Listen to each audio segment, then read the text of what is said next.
Excited to be talking about ethics, which is a very under-talked topic in our ecosystem. So we'll be talking about Web 2, Web 3, and yeah, thank you so much for coming. I'm Aleyna. I'm the Chief Operating Officer at Genoa. We are a peer-to-peer marketplace powered by AI tools. We democratize access to data by making financial and analytics tools more accessible with beautiful user interfaces. And I've studied technology ethics here at NYU and focused on the intersections of philosophy, psychology, and tech, and inquired an answer to the question, how can we live a good life in the overly connected, technology-driven world? As it requires a different approach when Plato was asking the question, or when Camus or Nietzsche were responding to the question.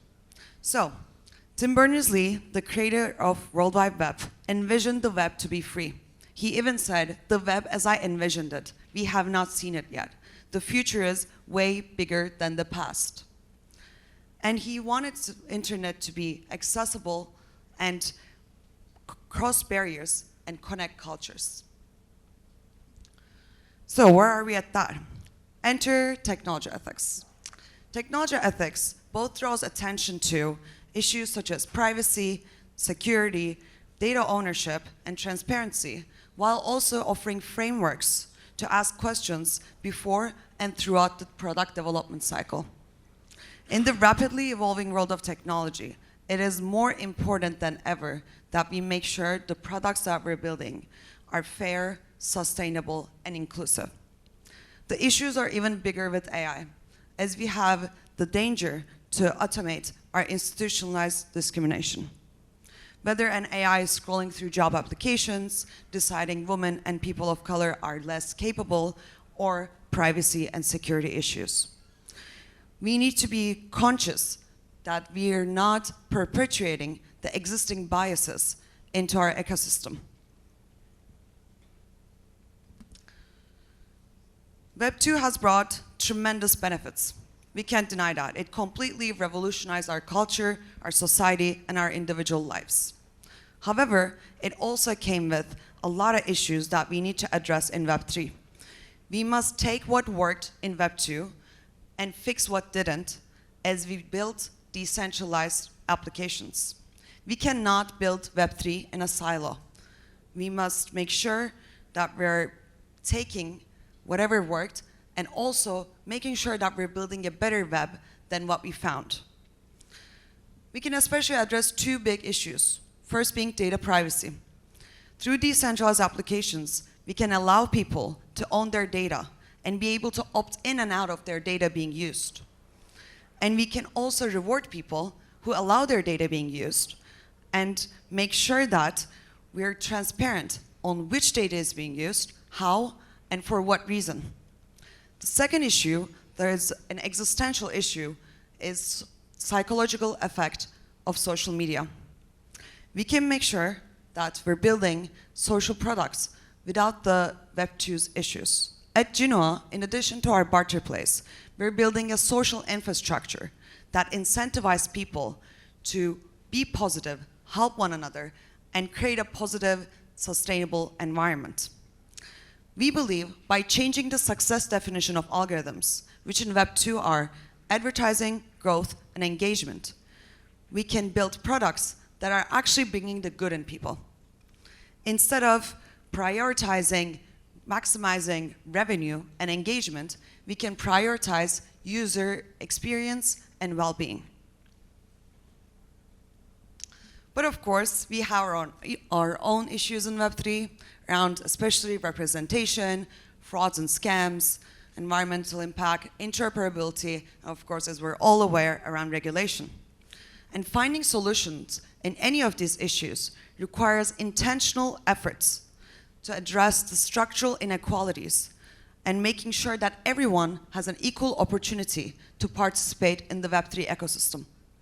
To not fall into the same build fast, break things, pitfalls of Web 2, we need to be intentional as founders, creators, and community members.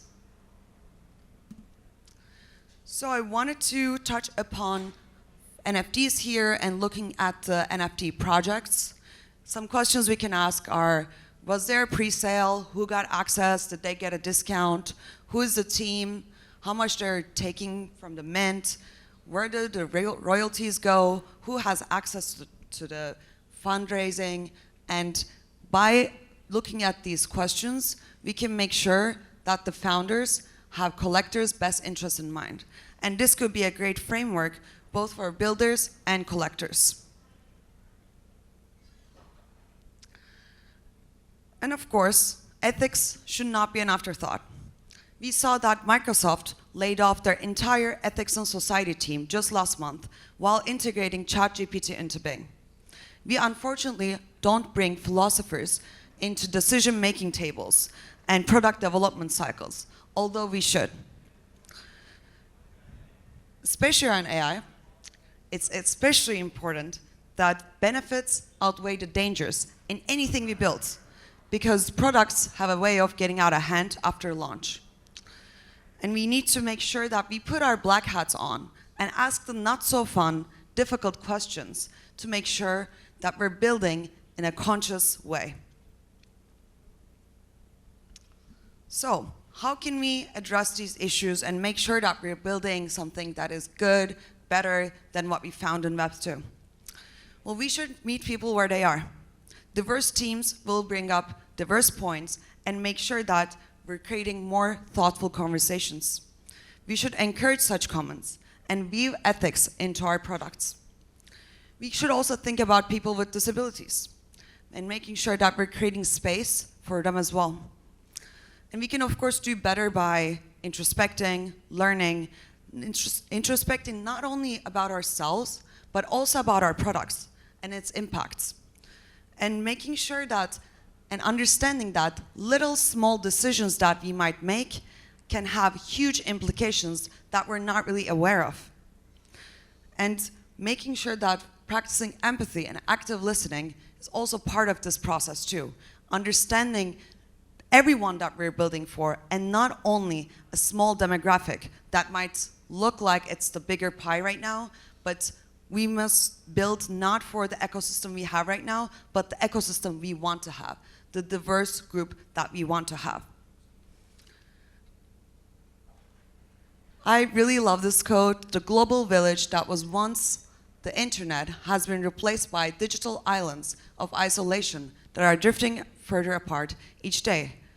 This quote is focused on the echo chambers and the algorithmic different spaces that Web 2 platforms are putting us into, but I think it also reflects metaverse and our little islands of projects and different blockchain grids as well.